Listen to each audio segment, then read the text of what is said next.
So hello, everyone. I'm very excited to welcome you this new year to the thematic program on stochastic modeling with the focus on pricing and revenue management.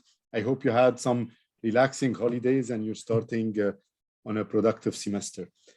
Before I introduce our speaker today and contributor to this program, let me just quickly remind you of what's remain of this program. This is the second part starting today. There are two themes remaining. One will be on pricing and learning, and that's what we're kickstarting today.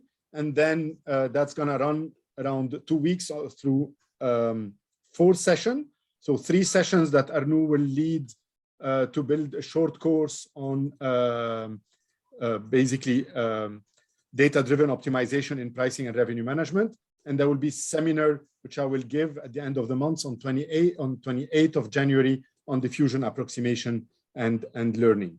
And then in February, we'll start on our last theme.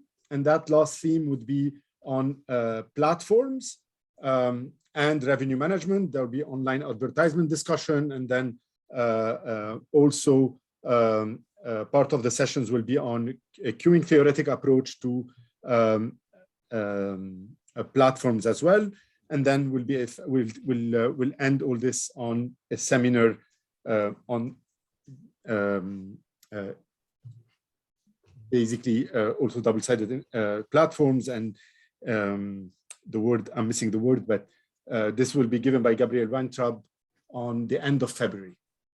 And so let me introduce our speaker today. I'm extremely delighted and excited actually to have with us Arnoud. I, again, like the other contributors, I approached Arnoud back in the summer and he was extremely, generous to directly accept. And, we had very interesting discussions, especially that we have similar also research interest. Arnoud today is one of the major researcher in pricing and learning. He did his PhD back in 2013 at the CWI Centrum for Wiskunde and Computer Science under Bert Zwart and Rob van der Meij. He joined in 2016 the Kortweg de Vries Institute for Mathematics at the University of Amsterdam, and he's also affiliated to the Amsterdam Business School. Arnoud's research focus on the interface on learning and optimization with application in dynamic pricing and revenue management. He got many awards related to his PhD and subsequent work. For instance, he was awarded the 2015 Giggs de Lev. There are many tricky words here. I hope I'm doing okay. Giggs de Lev Prize for Best PhD Thesis in OR, defended in the Netherlands in the period 2012 and 2014. He also got an honorable mention for the Willem R. van Zwet Award for Best PhD Thesis in Statistics and OR, defended also in the Netherlands in 2013, and finalist place for the 2015 Euro-Doctoral Dissertation Award, and he got also personal grants from the Dutch Science Foundation and the Informed Revenue Management and Pricing Section Prize in 2016. Arnoud organized the 2017 Informed Revenue Management Pricing Section Conference, and he's, he published in all the best journals in OR and MS, and he's an associate editor for Management Science and MSOM. So without more delays, we welcome Arnoud with us, and the floor is yours. It's going to run in 3 sessions, and I hope you will take full advantage of that. Again, like with the other contributors, we'll make available the resources on the website, whether the recording or the slides, and there are many links to the papers that Arnoud has actually shared with us. There will be a short break, if I understood correctly, in the middle. Arnoud, you manage the session the way you want. You tell us when you want to take the break. There will be maybe some casual questions that you might want to take on the spot. I'll keep an eye on the chat, but also you let me know if you want to take them there or leave them at the end. Okay? Yes. Thanks, Victor. And welcome, everybody. Thanks for being here in this virtual Zoom place.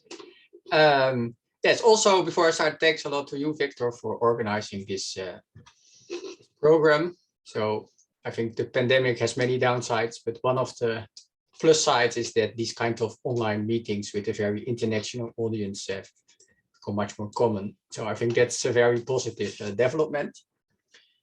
Yeah, so indeed, I cannot see the chat. So if you have a question, feel free to interrupt me or put it in the chat, and then maybe you, Victor, can judge if it's when it's appropriate to mention it, because I cannot see that. All right. Yes. So I'd like you guys to unmute and then ask the question. But then if you want to write the chat, I'll keep an eye definitely throughout. Yes, thanks. Yeah, so this short course will be on dynamic pricing and revenue management from a data-driven perspective. So there have been short courses on choice modeling and on revenue management, knowing all unknown parameters, etc. But now we focus on learning, dynamic pricing and learning in these first 2 sessions, and in the 3rd session will be about assortment optimization and learning. Now, let's start with dynamic pricing. You maybe already really saw this picture. So dynamic pricing is sometimes conceived as something relatively new, but actually it's the opposite. Dynamic pricing is as old as trade itself. It just means that the price you pay for a product is not some fixed quantity, but it depends, for example, on your relation to the seller. I found this nice picture from an archaeology website. So on the right, you see somebody who's trading a necklace for some bottles of perfume. And the normal, for centuries, the normal way of purchasing was bargaining or negotiating. There is no fixed price. The price depends, for example, on your relation to the seller. So a fixed price is a relatively new invention.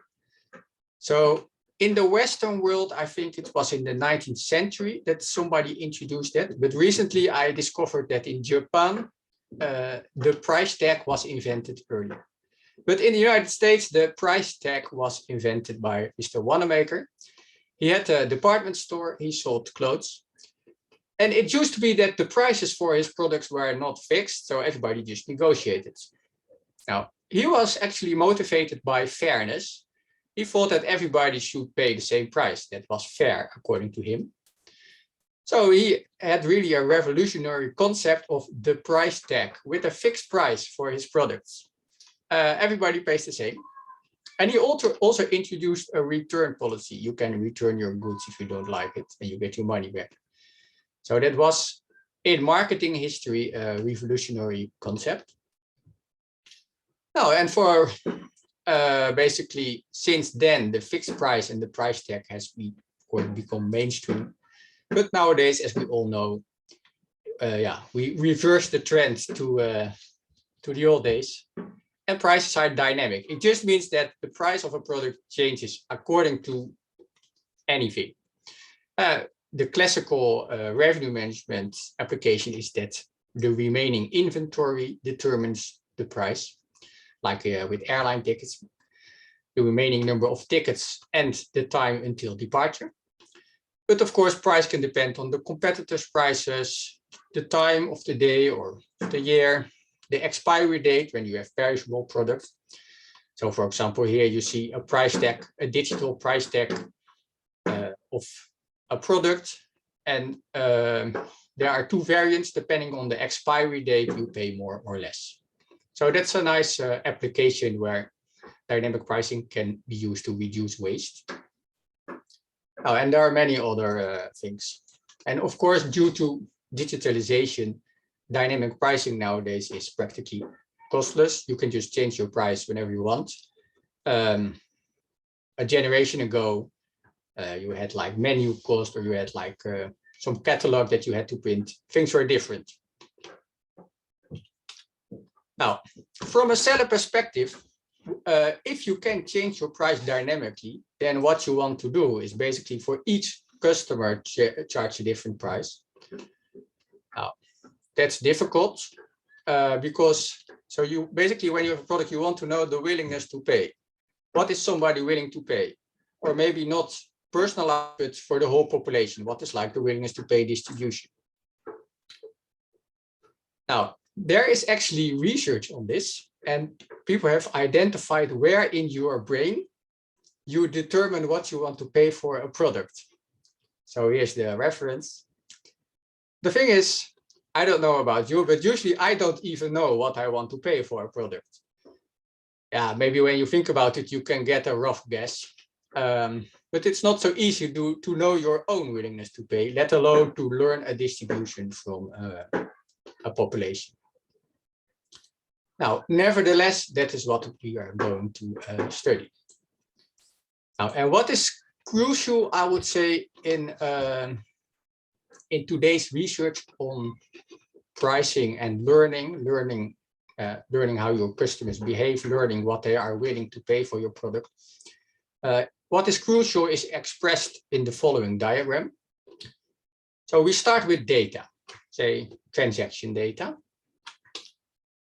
Now, the first step is that based on this data, you estimate something, unknown parameters, unknown functions, unknown distributions.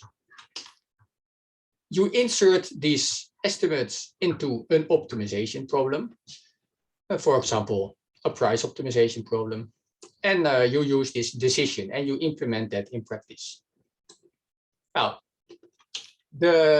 what is new compared to, I would say, the classical approach of 50 years ago is that this loop is now closed. So the classical statistical approach is just, like 50 years ago, statistics and optimization were much more separated.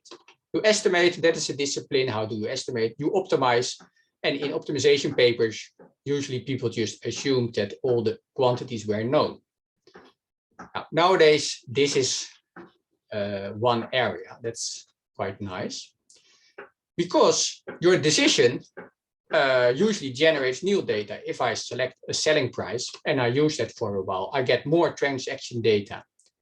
So this new data influences the quality of my estimates, so which influences my future decisions. So the loop is closed. And when you take decisions, you do not only care about the immediate quality of your decisions, but you also care about the quality of your estimates. So that's why nowadays people study this together. And today in this first lecture, I want to study this framework for a very simple problem where you try to learn the optimal selling price. Now, let me begin with a disclaimer. So I work in operations research, or stochastic operations research, and that's a kind of a bit of an odd field. So what we do, we study problems inspired from practice, like this very practical problem of, well, what should my price be? But I mean, we're not a consultancy. We try to get some general insights abstracted away from a particular application that are valid for all price optimization problems. So it's simultaneously inspired by very concrete problems, and at the same time we abstract away a lot of things to really pinpoint some important features. Now, and we do that by studying simple models. So what you can do, you can just run some machine learning algorithm, and then hopefully you will earn more money than before using the machine learning algorithm. But these algorithms, maybe you have no idea what it is doing or why it is doing. That is not the approach that I want to present today. We study simple models and to understand really the essential characteristics of what is going on in these problems. And hopefully prove some results. Now, by the way, before I start this, we have a very heterogeneous population here present. So for some, the mathematics will be too easy. For some, the mathematics will be too difficult. I hope you bear with me. If it's too easy or too difficult, yeah, just let me know or be patient. Okay, let's start with describing a simple model to study learning an optimal price. So we consider a single firm, a single product for sales, and the prices are set in discrete time periods, indexed by T. So this time period can be a day, an hour, a minute, a second, a microsecond. That's all possible. So for now, we keep things simple. There's no competition. We will talk about that maybe in the third lecture. There's enough inventory. There are no stock out. We will talk about that in the next session. And for simplicity, the marginal costs are just zero. So we interpret price as basically the margin above the marginal cost. Now, what do we have to do? First, at each time period, we select a selling price. Let's call that P of T. And we have to choose it from some bounds, P min and P max, that are like reasonable lower and upper bounds on the prices. Now, after we set a price, we observe the demand in that time period. Now, there are many models you can take, non-parametric, parametric, and different kinds of parametric models. For simplicity, I will today assume that your demand comes from a linear demand model. The reason is that people in practice like this and understand this model. And performance-based, it's sometimes better than non-parametric approaches, but we will get to that in the second lecture. So what does this mean? The demand, dt, is a linear function of price, theta 1 plus theta 2 times price, plus some noise term epsilon. So theta 1 is positive, theta 2 is negative. Well, we assume they lie in some compact set that we have like some minimum and maximum values that seem reasonable based on domain knowledge. Now, and the demand is a linear function of price. Demand is, of course, random. So there's also this randomness term, and we don't observe that. But we know we have zero mean and finite variance. Okay, you can think of it as an IRD sequence, but you can actually you can go more general. Multiple different sequences also okay. Now, crucial is, of course, that we don't know these parameters. We have to learn them from data. Now, after setting the demand, we collect our revenue, price times demand, and note that we, for simplicity, let marginal cost be zero. And then we proceed to the next time period. Now, the question is, how should we set prices and what is actually our objective? Now, how we select prices is encoded or described by an object called a policy. And basically, a policy says what you should do given any data set that you can have in front of you. Now, a data set or a history is this vector H. It's just a vector of prices and corresponding demands that you have observed before. In period 1, price demand up to period T minus 1. Now, capital H, this is a set of all histories or all possible data sets that you can have in front of you. For all possible data sets, you need to specify what price you set. And this price can even be random. So for each H, small h, you give a probability distribution on the set of feasible price. That is a policy. Now, if you have a deterministic policy, by the way, then for each possible data set or history H, you just have a price. So then it's just a function from the histories to the price set, but it makes sense to keep it a little bit more general. Now, then the performance of a policy, we measure that today by the regret, which we define as follows. So the regret is the loss you make because you didn't charge the optimal price during T time periods. T is just some given number. So if I would know these parameters, theta 1 and theta 2, what would I do? I would just maximize my revenue function, price times expected demand, over my set of feasible prices, and multiplied by T is what I would earn. Now, unfortunately, I don't know these parameters. So what I actually earned on average is the sum over all time periods of price times demand, the actual prices and demands that are used. Now, and here in the expectation, the superscript pi emphasizes the dependence on my policy, pi, and the subscript theta emphasizes the dependence on the unknown parameter. Now, there are other ways, by the way, of measuring the quality of your policy. This is finite horizon. You can also do infinite horizon. And then usually people include a discount factor. What you lose in the future, you discount that with some discount factor delta to the power t. That's more the economist approach. I don't know how that works when interest rate is negative, like nowadays in some cases.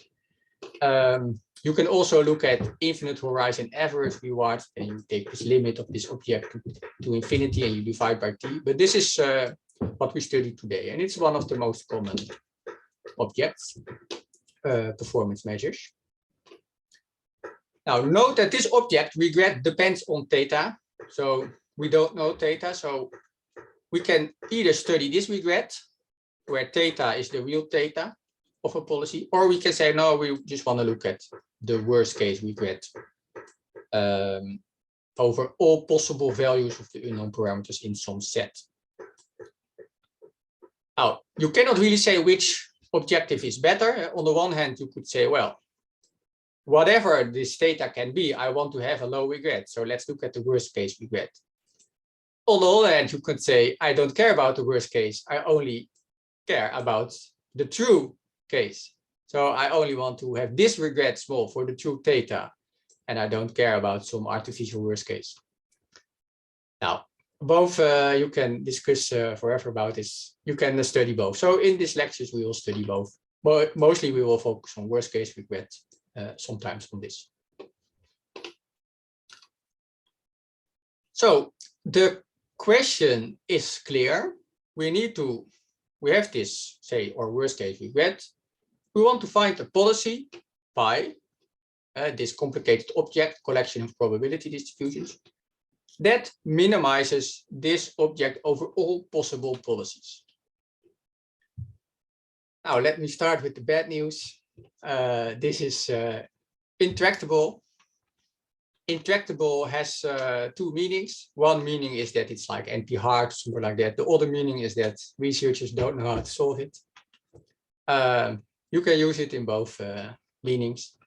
But the reality is that this optimization problem of minimizing this worst case regret over all possible policies is usually not exactly solvable, except in special cases, like if we have only a one-time period, for example, or two-time periods, that's also doable. Arnoud, just a quick question. Alireza, do you want to ask the question? He's saying, how can we even compute the regret given that we don't know the parameters? Yes, so that's a good question. We cannot. So let me distinguish between us, the scientist, and the decision maker or the seller. The seller doesn't know theta, so he doesn't know the regret. That's indeed, he cannot use the regret. He can, of course, try to have this worst case regret small because he knows the feasible parameter space, but he doesn't know this. But given a policy, we as analysts can try to compute the regret. And maybe we can like bound the regret for any possible value of theta, something like that. But the policy, you see in the description of the policy, a policy is independent of the actual theta. So what does it mean that theta is unknown? What does that mean mathematically? Well, that means that this policy is independent of theta. Given any history, if you know theta, does it influence what you do? Hopefully that answers the question. Otherwise, maybe ask a new question in the chat. Okay, so the bad news is we cannot really do anything. We cannot solve it exactly, to be more precise. Now, the good news is that we can do something, namely we focus on asymptotics. And that makes sense because you probably know that in practice, online sellers, they can change their price very often, like multiple times per second or per microsecond. So that means that capital T, the number of time periods, is very large. So when we cannot really do something with this worst case regret, it makes sense to study an asymptotic regime where capital T grows large, because in dynamic pricing applications, that is the case. So that's what we're going to do. We try to find a policy such that the growth rate of the regret as function of capital T is small as possible. Now, what does that mean? We need to construct policies, and we need to think, we need to upper bound the regret, say this one, as function of capital T. And we need to show some argument that this growth rate that we derive is the smallest possible growth rate. So that are the two standard tasks that you have to do. Any other questions about the setting before we actually gonna look at the policy? If so, let me know, or you can put it in the chat.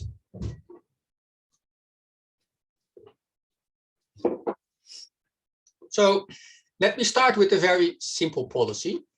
If you would think about for this problem, it's probably the first policy that you would come up with, and it's what people call certainty equivalent policy.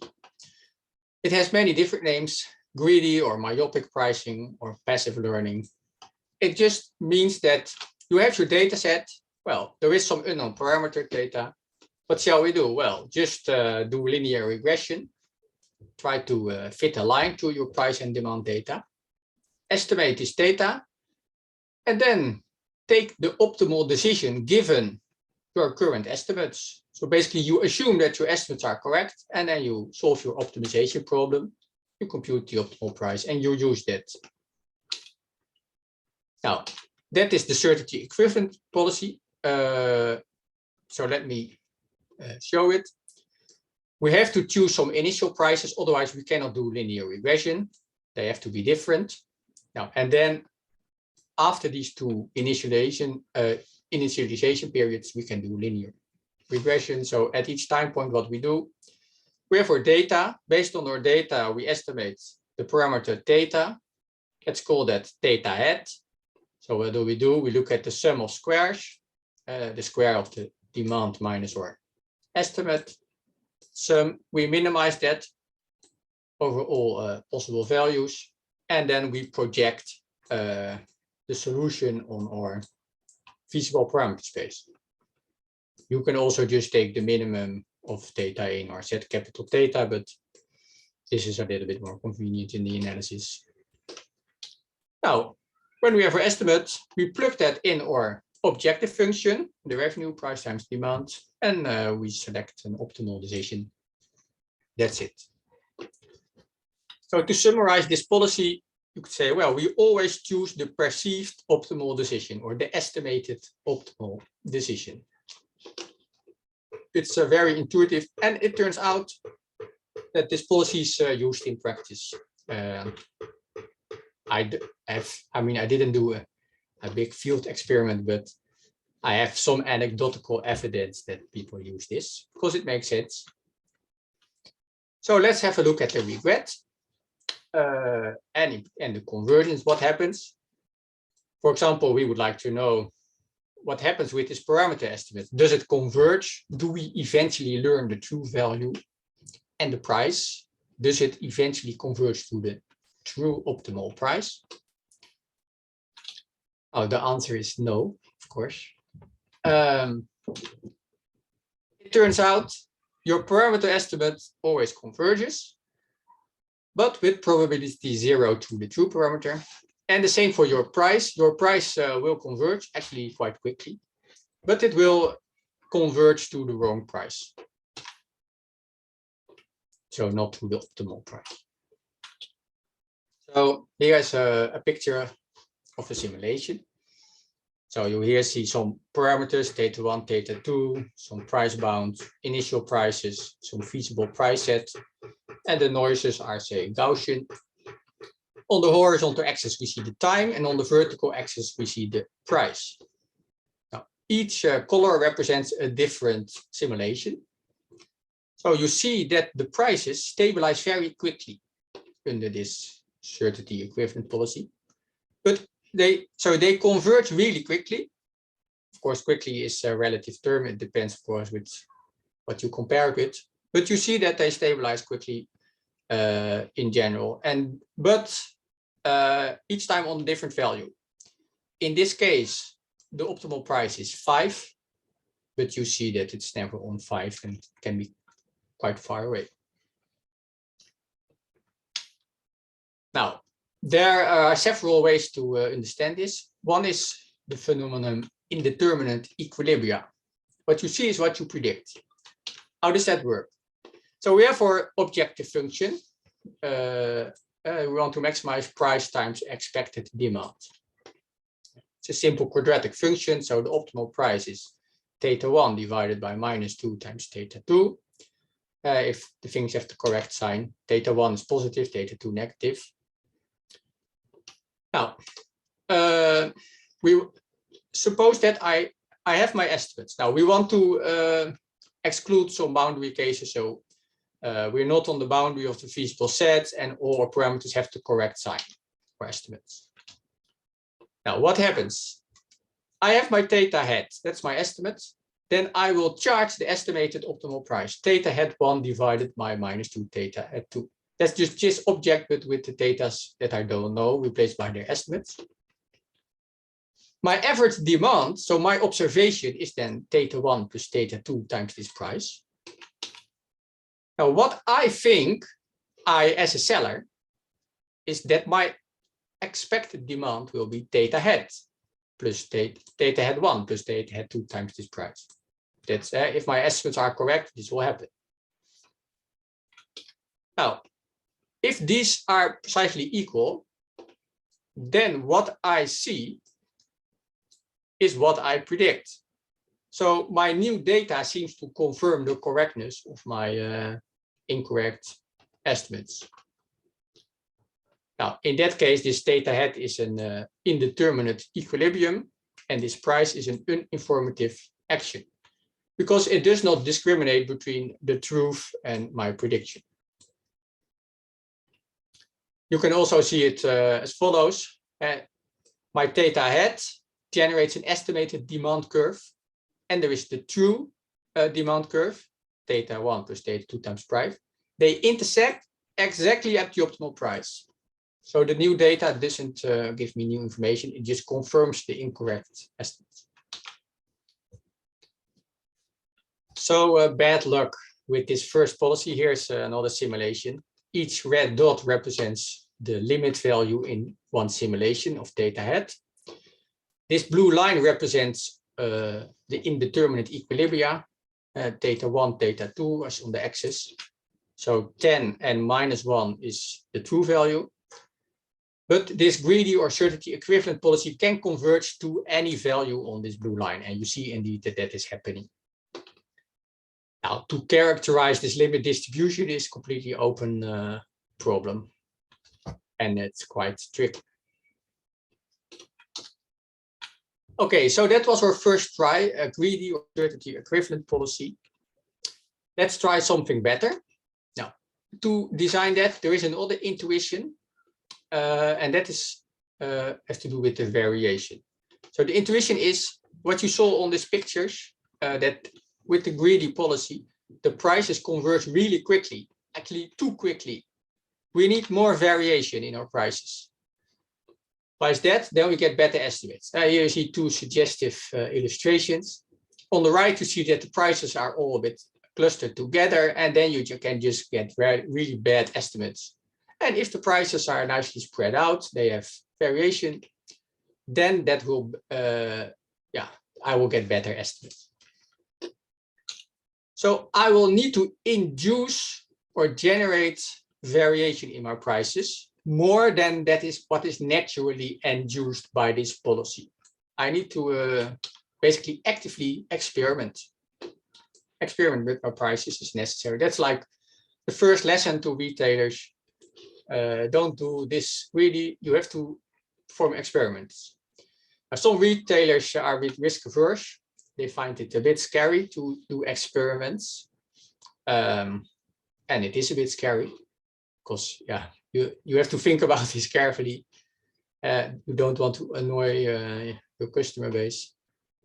but we're doing the mathematics and not the psychology in this course. So you have to experiment in some way if you want to learn, but not too much. If you keep experimenting, then apart from annoying your customers, yeah, you will just lose money because you also want to converge to the optimal price. So basically, we want to somehow achieve both goals. We want to experiment, so change your price in order to learn, and we want to not change your price, but let our price converge in order to earn. Now, in order to understand this balance, we have to think about the quality of our estimates. So the convergence rates of this ordinary least squares estimate. Now, let me briefly show you how that works. So if we do linear regression, we have a vector y of observations, say t, and that's a matrix X times parameter theta. So X is called the covariate matrix. That's basically the input. Here each row represents one covariate of dimension d. And we have error terms, which are just the noise terms. Now, if you want to estimate theta, then we minimize the sum of squares. So we try to find theta that minimizes the square error. How do we do that? Well, you can just, I mean, this is just a quadratic problem. It has an explicit solution provided that this matrix, X transpose X, is invertible. If this is not invertible, then you can, okay, you can do things, you can do some linear algebra, but most convenient is if that is invertible. As you can imagine in my example, if all my prices are the same, then I cannot do linear regression. Then this matrix is not invertible, cannot fit a line. Now, in that case, we just have an explicit solution. If I replace y by this, then I see that this is just theta plus this term. So this is the estimation error, this object. Now, let's study how that looks. It takes some work to study this error, to bound this error. But in an easy case, we can do it in a few minutes. It's namely under these conditions. If my error terms are just IID, and if my covariates are non-random. Now, in reality, our covariates are random because each price depends on the current estimates, which depends on the history, including the demands that I have observed, which are random. So in our setting, this is not satisfied, but this is just for illustrative purposes. And the error terms IID, we do not necessarily assume that we want to be more general, and maybe the variance or the distribution of my error terms depend on the price. That's often the case in practice. But in the simple setting, it's very easy to show what happens if you look at the estimation error. So the square norm of theta hat minus theta. So that is the expectation square norm of this object. Oh, the error terms have zero mean. So what you end up with is just the variance terms. Now, and if these are bounded by sigma squared, then this object is bounded by sigma squared times the trace of this matrix. Now, trace is cyclic, so you can put the x here, and then we just have the trace of the inverse of this matrix. So that is a nice bound. Now we can also do some more work, and then we have an expression in terms of eigenvalues. So the trace of this matrix is at most the dimension times the largest eigenvalue, because the trace is the sum of the eigenvalues. And the largest eigenvalue of this matrix is just the inverse of the smallest eigenvalue. So what does that mean? Under some assumptions that we don't satisfy yet, we have a nice bound. My error is bounded by the dimension, d, times sigma squared, the variance of my North terms, divided by the smallest eigenvalue of this matrix. So to have good prices, to have good estimates, we need to control this object. Now, but first, let's go to an adaptive design. As I said, in our setting, the price depends on the random history, so that's not at all fixed design, it's adaptive design. Then there are similar results that take a little bit more work, and they've almost the same structure. So we still have the smallest eigenvalue in the denominator, but in the numerator, we have an additional log t term. So the statement is, okay, if my covariates are bounded and all eigenvalues are at least this lambda minus, which in this case is just some non-random number, then there is a constant such that my estimation error is bounded by a constant times log of t divided by this lower bound on the smallest eigenvalue.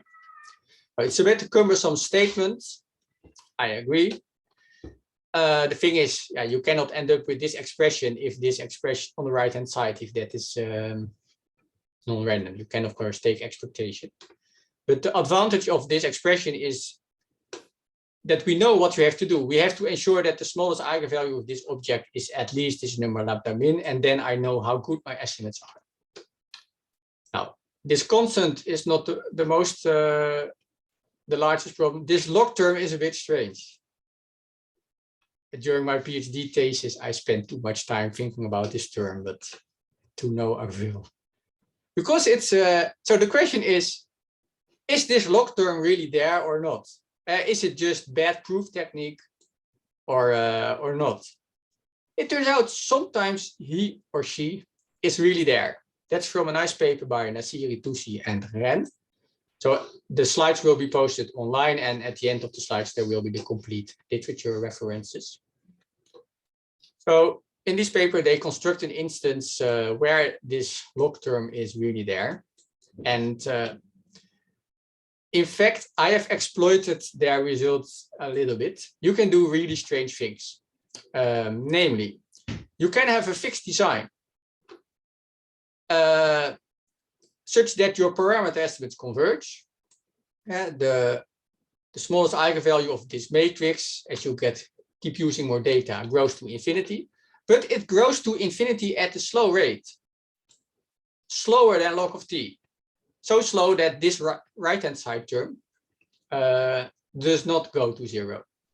So what can you do? You have this fixed design. Then between each 2 points, you add a bunch of other points that you select in a very smart way. And then you lose consistency. Then your parameter estimates do not converge anymore. So it is possible if you have, if your parameter estimates converge, I add data in between each point. And then suddenly my parameter estimate does not converge anymore. That is just, you know, some exotic thing about this log term. You can read it in this paper. It's just for fun. So the concept is that adding data can be detrimental instead of good. But you have to do some tricks for that. Okay, let's go back to reality. What we have here is that we have a relation between the quality of estimates and the amount, the quality of estimates and this lambda min. Now what we want to do is construct a policy that uses this information. Yes. Now, I thought maybe this is a good moment for a short break, also for me to get some new coffee. So what I want to suggest, maybe first give some room for questions if there are. And after that, we can have a short, say, 10-minute break, and then we reconvene. But first, are there any questions or things unclear about what I discussed so far?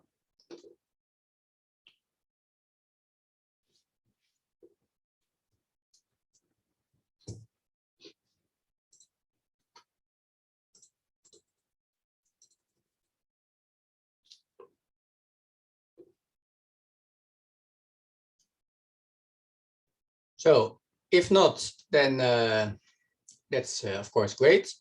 Well, I suggest let's have a quick break and then we convene in now, say 10 minutes. Get some coffee and then we'll get back. Okay. So, because if you look at, say, this result. Let me ask the question again, just because we're just recording now. So for those that, so we're starting again, but basically the question that was asked on the chat was typically when we add data, let's say via random sampling, can we estimate the rate at which the minimum eigenvalue will change? Yeah, it's a nice question. And the answer is yes. So if you, for example, look at this fixed design for simplicity, the right-hand side of this rate does not depend on the unknown theta. So I don't know theta, but I do know that my expected estimation error can be not more than the right-hand side, and I know that.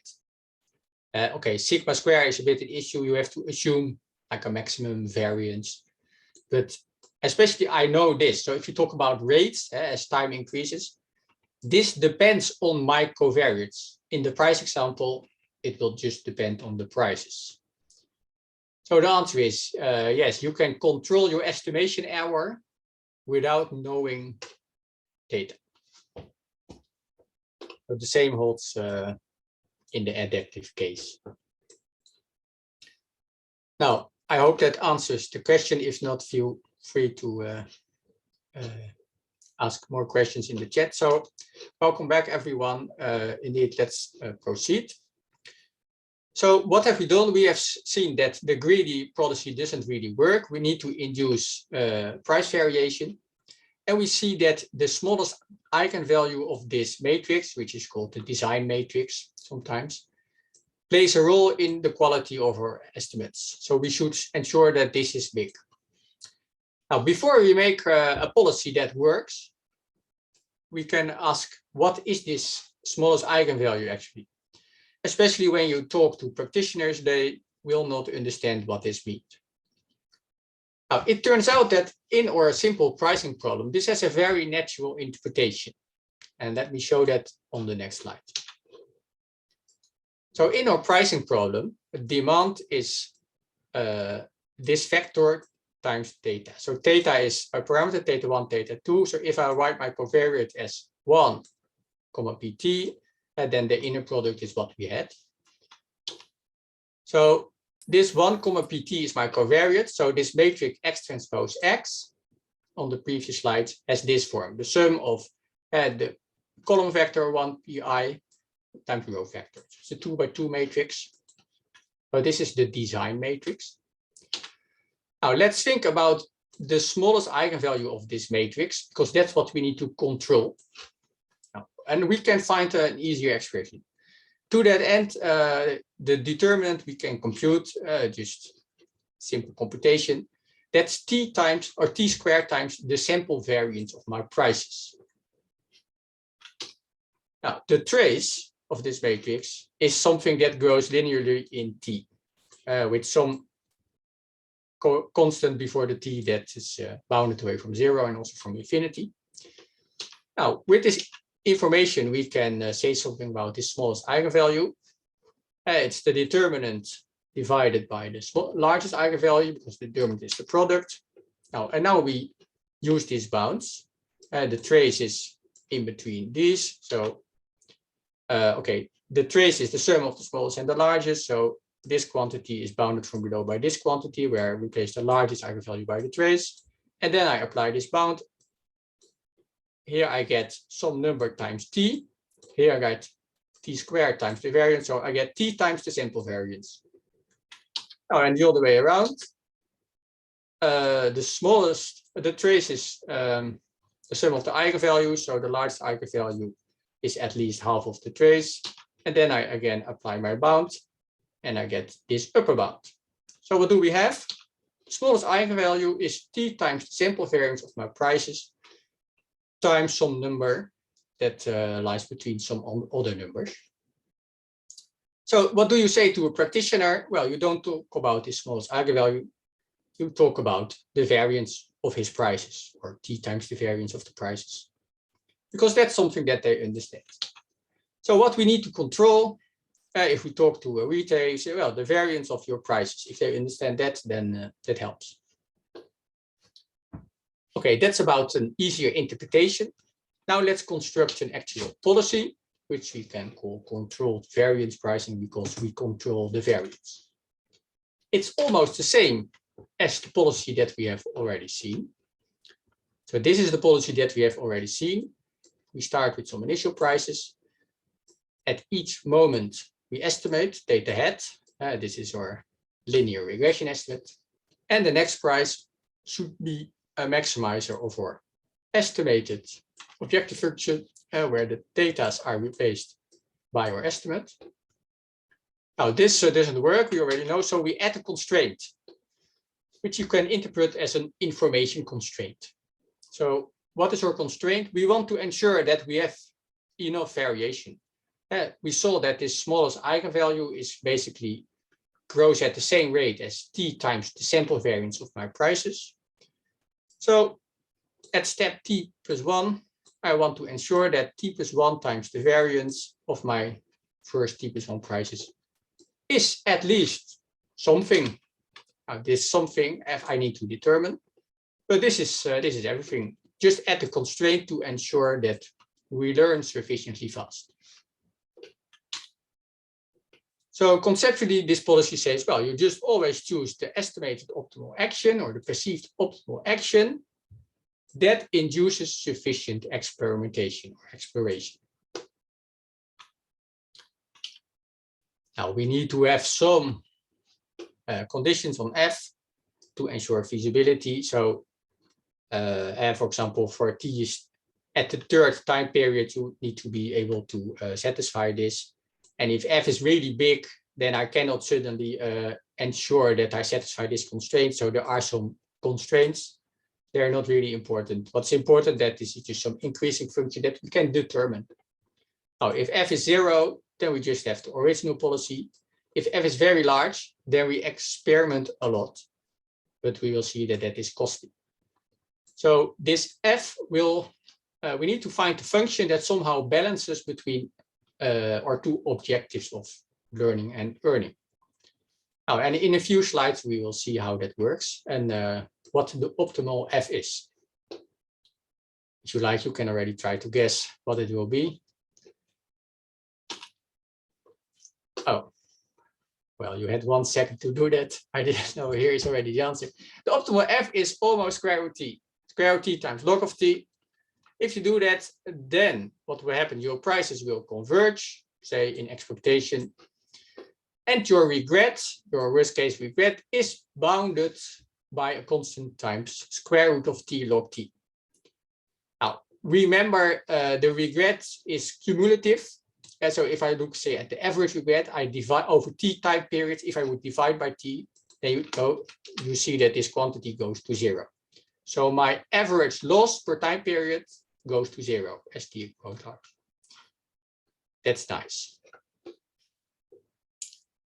Now let's have a look at the proof. The proof is 2 slides, or the proof sketch actually. First, we need to prove a claim, and then we can derive this regret upper bound. The claim is the following. So we have our actual price, and we have the estimated optimal price. Let's call that P star of theta hat t. Now, the difference between these cannot be very big. It's bounded by this expression. Now, why is that? Now, we have our object that we control, t times the sample variance. It satisfies some recursion. So it's the previous value plus a coefficient times the square of the next price minus the average price. So here you nicely see the interpretation of the variance of the prices. Now, what do we do in this policy? If our estimated optimal price satisfies the constraints, then we use it. And then this inequality is satisfied immediately. If not, then we need to explore a little bit. We need to experiment. So we will deviate from this P star, this estimated optimal price. How much we can compute? So there is some delta such that if this value is delta, then we satisfy the constraint. Now, then that means that my estimated optimal price P star is infeasible, so that lies within a distance delta of the average price. And my actual price that I charge should be delta away from my average price. So it should be in the boundary, at the boundary of one of these boundary points. Now, and that means that the distance between the price I charge and the price that is my estimated optimal price is at most 2 delta. Now, based on this, I know that delta, or delta squared, is at most f t plus 1 minus vt. Oh, and because I have a growth rate on vt, I know that this is at most this quantity. Okay, so that's the proof. It's just basically by design of the policy, I have an exploration bound on the exploration hour. Now we can put that into our analysis. Now let me show you how a regret upper bound looks like for this policy, and you can put it in one slide. So we look at the regret after t time periods. Theta is our unknown parameter, so this is the regret that depends on theta. At the end, we can take the worst case regret by just taking the supremum. Pi is our policy. Now, first step, by definition, it's just my loss, my expected loss over all time periods. So this is what I would have earned if I would know theta. This is what I actually earn, price times demand. Now, this is a quadratic function, so it's not difficult to show that this loss is quadratic in the distance between the price that I actually used and the optimal price. That's because this is a quadratic function. Now, I did some other things. I went from t is 2 to t minus. Okay, I changed the limits. Yeah, I just forget the initial prices because we just look at asymptotics. And I changed a little bit the notation so that I have pt plus 1. That is convenient because I have an expression for this. Now, what is my, so we need to bound this. What this is the square of the distance between the price I charge and the optimal price. Now, we want that, of course, to be small. Now, that has two components. The first is the estimation error. So this is the distance between the optimal price and the estimated optimal price. And the second component you can call the exploration error. That is the difference between what I do and what I believe is optimal. Now, this first guy, this is a Lipschitz continuous function on our feasible price range. So this is just bounded by a constant times the squared estimation error. And this guy we just derived, that is bounded by ft plus 1 minus f, where f is this function in our policy. Now, by the results that I showed before our short break, the expected estimation error is order log of t divided by the smallest eigenvalue, which by definition or by construction grows like this function f of t. And this guy, if I sum, telescoping the sum, is that called? We just get f of t. Now, so this is a bound on the regret, and then all that I have to do is find a function f that minimizes this quantity. And you do that by choosing square root of t log t. Now, and what I already said, what is nice is that this f has a nice interpretation. If f is just a constant, then you do not really experiment a lot. So this term is small, that's good, but this term is big. So you don't learn sufficiently fast, and therefore you have a large regret. On the other hand, if you experiment a lot, say f grows linearly in t, then this term is small, so you learn very quickly. The problem is you don't utilize, or you don't exploit your knowledge that well. So this then will be also just grow linearly in t. So you nicely see here the typical trade-off in these types of problems. you are not interested in learning as quickly as possible because you sell products, you care about money, you don't care about statistical knowledge.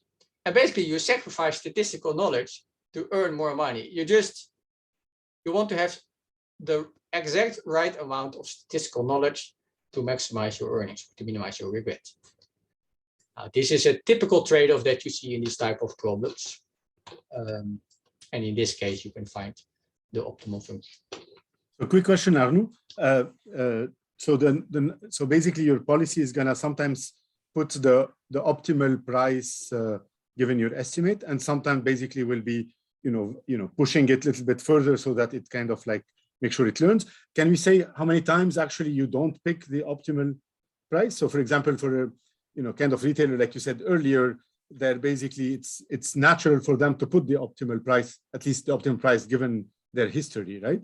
And so every time they move away from it, it would be nice to know that this number is not very large actually. So yes, you see what I mean?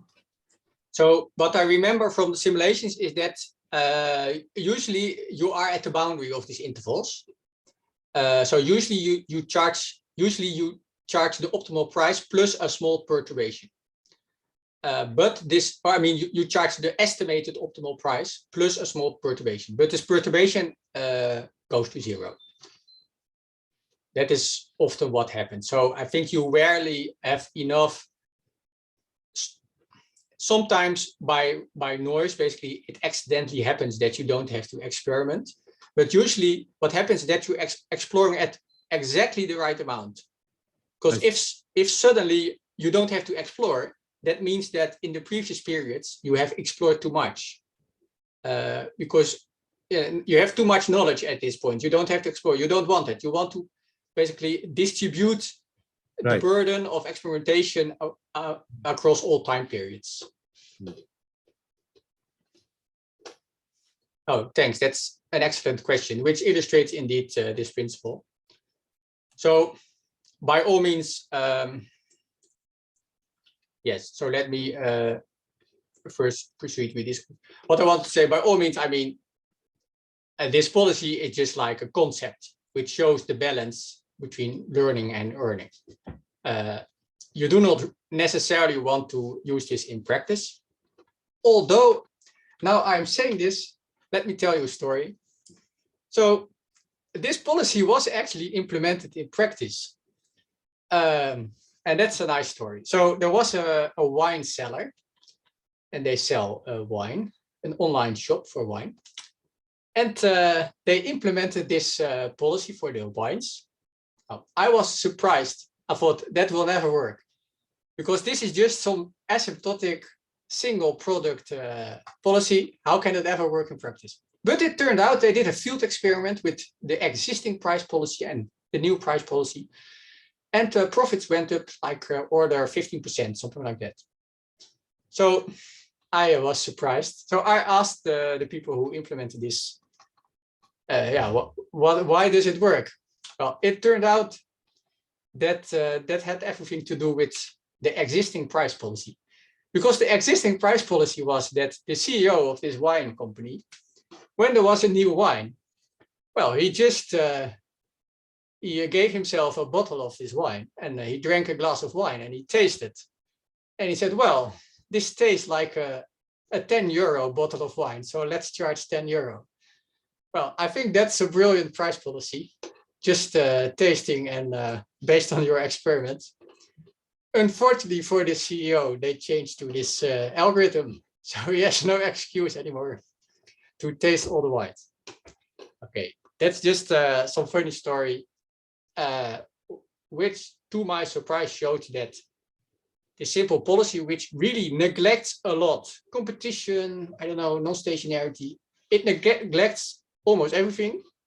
It can still improve revenues in a real setting. That's nice to know. Now, let's go back to the insights here, because remember, we just try to get some insights. The insight here is that you have to tune the variance of your selling prices at exactly the right amount. Now, I said this is a regret bound. You can take a worst case. All constants are independent of data, so you can also derive a worst case regret bound. Another nice observation by Boer, Keskin, and Asaf Zevi is, so we constructed one policy and then we proved the regret bound. What you can also do, you can formulate conditions, and any policy that satisfies the conditions has this regret rate. That's what they do, and these conditions are that this smallest eigenvalue should grow at square root t, and that the exploration is bounded. So this is what you do, and this is what you want to do, what you believe is optimal. If that is bounded in some way, and if you have sufficient exploration, then you have this regret bound, and there are several ways to achieve this. So this controlled variance pricing is just one example, but there are many other ways to achieve this regret bound.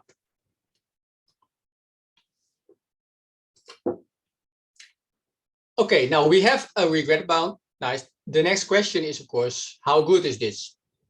Can we improve? Because maybe we can get t to the power 1/3. I don't know. Now, it turns out that square root t is actually the best you can do. There are several proofs of this in the literature. One is, again, in the Keskin-Zevi paper. It says that you can construct an instance, feasible parameter set, such that any policy from this really complicated space of possible policies, and any t, at least has regret, worst case regret of at least constant times square root t. So that means that apart from this log term, which in any case is difficult to see in data, our policy is asymptotically optimal. That means in terms of the growth rate, the dependence on t or regret has exactly the right amount, roughly square root of t. Now, I will not go into the proof details, but this result is based on a variant of the Van Trees inequality. That's basically a variant of Kramer-Rao. So as you probably know, Kramer-Rao gives a lower bound on the variance of unbiased estimators in simple IID settings. The variance of an unbiased estimator is at least something divided by, well, you get the Fishy information and you get the 1/n. This is a generalization, which you can use to prove these types of lower bounds. There are also other proof techniques based on the quality of hypothesis testing or bound on the errors you make in hypothesis testing, for example, in this reference. Now, and what I also want to say, okay, if we remember what we are actually doing, and we started by observing that our problem is intractable, so we look at asymptotics. Now we have an answer to this asymptotics. Apart from this log term, we have a policy that asymptotically has the best rate. That, of course, is not the end of the story, because you need to think about the constant before the square root t. How can you get the constant before the square root t as small as possible? What does small as possible actually mean in this case? Finite time performance. Now, in practice, of course, you need to think about rounding, competitors, changing circumstances, all these things. Now, and a last comment about this policy is, again, this log term. It's a bit mysterious. I don't want to talk about that too long, but yeah, if your estimators have adaptive design, then usually you get 3 logarithmic terms. This, in this case, to the power 1/2, but in all the computer science literature, you see these log terms to the power. It can be anything. And in analysis, they're usually very, very hard to remove, if at all possible. And it's usually very difficult to see. I mean, it would be a little bit more elegant to have a square root t, upper bound and lower bound. But yes, we have to accept, we just have to accept this for now. Okay, so that's what I wanted to say about policies. I see we have 8 minutes left, so we're right on time. Now, this model is really simple, as I said, just to introduce the ideas, introduce regret, introduce exploration. you can generalize it in several ways. One is generalize linear models instead of linear models. That means that the demand is some function of something that is linear. Now, and a well-known example is the Bernoulli logic demand model.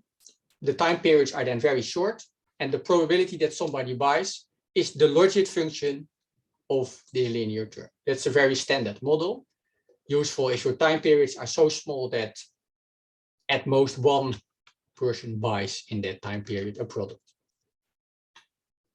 You can derive similar, you then have to use maximum likelihood estimation instead of least squares, and you can derive similar results. Another generalization is to multiple products instead of one products. And this is the reference where that is explained. And the idea is the same. You just have to control the smallest eigenvalue of the design matrix. In this case, you cannot really interpret it as some variance, because the variance of your prices is just one number.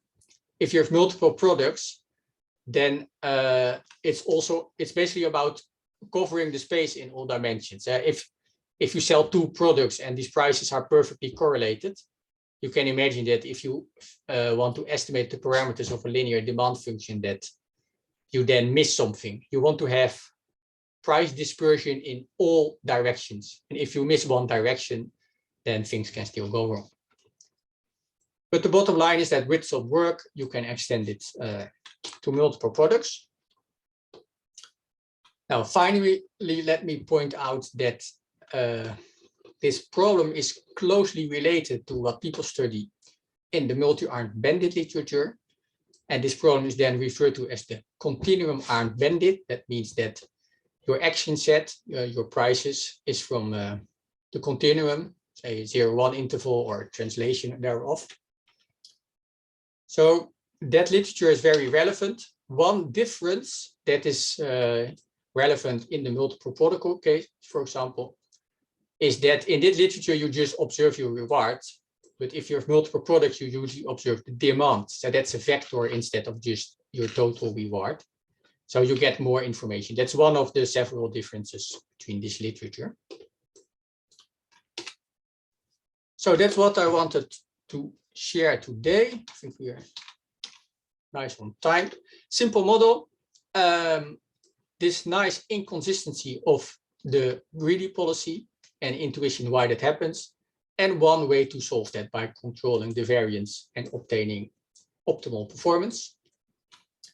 The next lecture is Thursday. And then we want to do two things. First thing is we want to include inventory constraints. Revenue management is really that started in the airline industry, where you have a finite number of tickets for sale. So some interesting things happen if you allow for inventory constraints. And the second thing is something that you maybe already have wondered.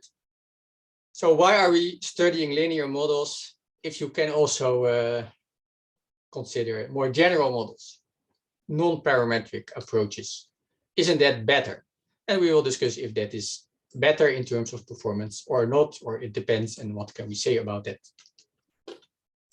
Now that's for Thursday. As I said, the slides will be uploaded, including the references. Yeah, I hope you enjoyed this first lecture, and I think we have some time for questions. Thank you, Arnoud. Any questions? Yes, actually, I do have a question regarding the first policy that we have seen, the square root T log T result. If we have theta with a dimension greater than 1, how does that affect the upper bound and the lower bound also? Yes, that's a good question. I think that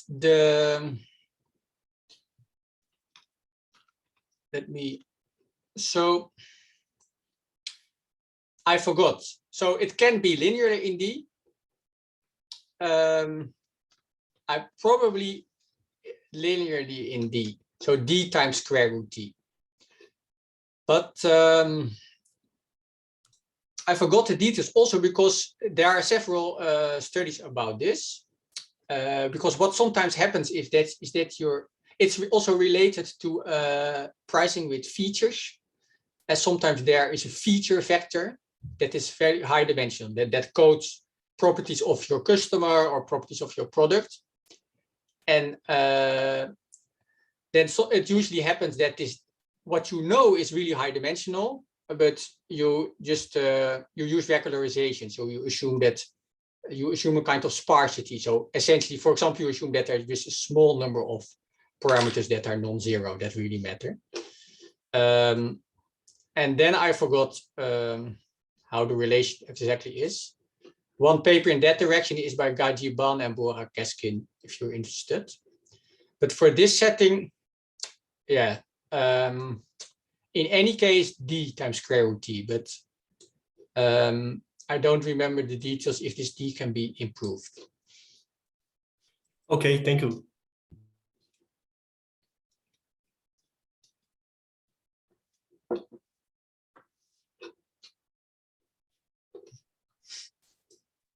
Other questions?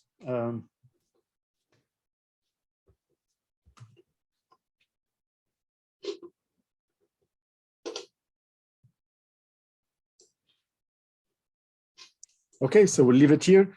Thank you so much, Arnoud. We'll see you on Thursday. Thank you, everyone, for joining us, and also hope to see you all then. Have a good one. Bye. Bye.